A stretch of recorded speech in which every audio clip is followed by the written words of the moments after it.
Нэг энэ төрж байна.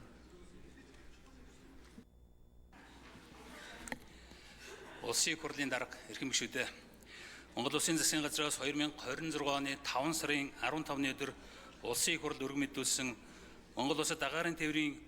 хөдгийн түлш нийлүүлэх тухай Монгол Улсын засгийн газар болон Оросын холбооны улсын засгийн газар хоорондын хилцээр болон Монгол Улсад агаарын хөдгийн түлш нийлүүлэх тухай Монгол Улсын засгийн газар Оросын холбооны улсын засгийн газар хоорондын 2024 оны 9 сарын 3-ны өдрийн хилцээрт өөрчлөлт оруулах тухай протоколыг сойрхон батлах тухай хуулийн төслийг Монгол Улсын их хурлын чуулганы хуралдааны дэгийн тухай хуулийн 78 дугаар зүйлд заасны дагуу аюулгүй байдал гадаад бодлогын байнгын хорооны 2026 оны 5 сарын 27-ны өдрийн хуралдаанаар хилцлээ. Хилцээр сойрхон батлах тухай хуулийн төслийг хилцэх үед Улсын их хурлын гишүүн их төвшин газрын тос боловсруулах үйлдвэрийн бүтээгдэхүүний талаар хилцээр цогцлбор гэх нэр томьёо ашигласан боловч протокол байгууламж гэх нэр томьёо ашигласан байгааг анхаарах талаар Улсын их хурлын гишүүн Жангабел зах зээлийн болон биржийн аль үнэ ханшаар агаарын хөдгийн түлшийн үнийг тооцох, агаарын түлшнээс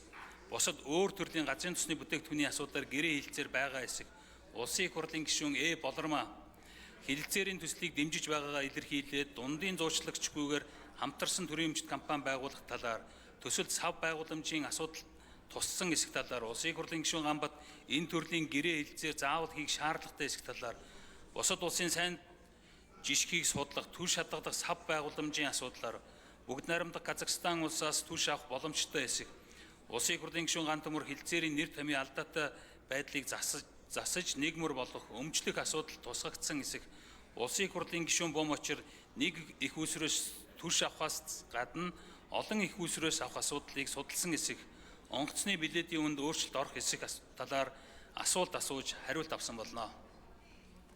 Улсын их хурлын гишүүн Эрдэнэ бүрэн байнгын хорооны хуралдааныг хаалттай явуулах гормын санал гаргасан бөгөөд уг саналаар санал хураалт явуулахад байнгын хорооны хуралдаанд оролцсон гишүүдийн олонх нь дэмжээгүй болно. Байнгын хорооны хуралдаанаар хуулийн төслийг хилцэх үед Улсын их хурлын гишүүн Эрдэнэ бүрэн хилцээрийг дэмжиж байгаагаа илэрхийлж цаашид гэрээ хилцээрийг тохирохоос өмнө Улсын их хурл танилцуулж чиглэл авч байх. Улсын их хурлаас засгийн газар тодорхой чиглэл өгч байх. Оросын холбооны улстай хийх энэ төрлийн гэрээ хилцээрийг хувийн хвшлийн оролцоог нэмэгдүүлэхэд анхаарах. Улсын их хурлын гишүүн Гамбат гэрээ хилцээр байгуулахдаа хувийн хвшил, аж ахуй нэгжүүдийг оролцуулах. Улсын их хурлын гишүүн Ган Төмөр тодорхой нөхцөлтэйгээр уг саналыг төслийг дэмжиж байгаагаа илэрхийлээд эгийн голын цахилгаан станцын асуудлыг яаралтай шийдвэрлэхэд анхаарах. Газрын тосны бусад гэрээ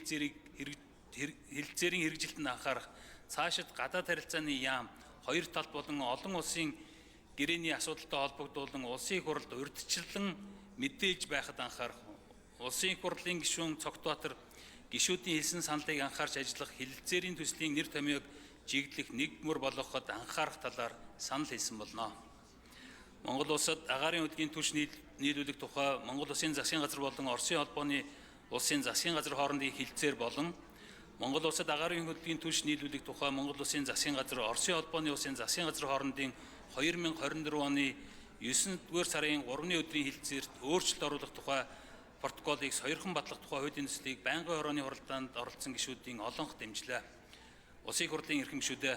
хилцээр сойрхон батлах тухай хуулийн төслийг хилцсэн талаарх аюулгүй байдал гадаад бодлогын байнгын хорооны санал дүгнэлтийг хилцсэн хуулийн төслийг эцлэн баталж өгөхийг та бүхнээс хүсье. Анхаарал хандуулсанд баярлалаа.